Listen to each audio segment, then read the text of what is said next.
happens.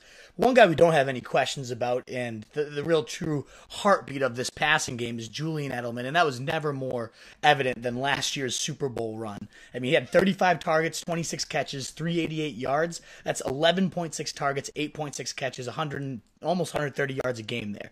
So, I mean, it also gets Super Bowl MVP with that Herculean effort there, 142 yards. Just an absolute beast, if I have to summarize it at all. But we've never seen that really fully in the regular season. He always dominates in the playoffs, and he's always great in the regular season. Is there any reason that type of play would carry over? What do you expect for Edelman this year in 2019?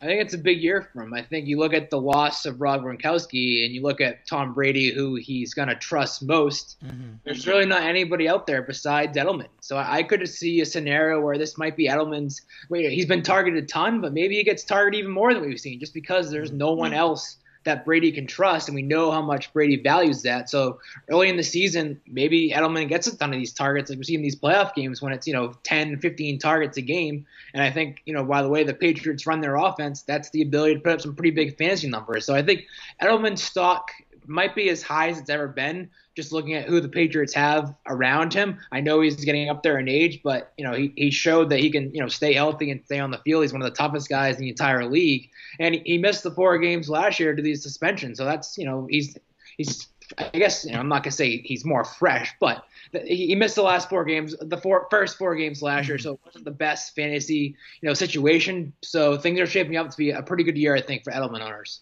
And yeah, when he came back, he was the number 12 receiver in fantasy for that 12-week span. So he already was performing as a wide receiver 1, and then the playoffs was just ridiculous. So if that somehow carries over, like you're saying, it might, because there's a lack of reliable targets there. He's going so late in fantasy drafts, too, compared to what that type of upside is, and the floor is already so sturdy. I love Edelman this year, so just hearing that from you, who usually brings my expectations down, I'm all in on Edelman. All righty, I love to hear that. And a guy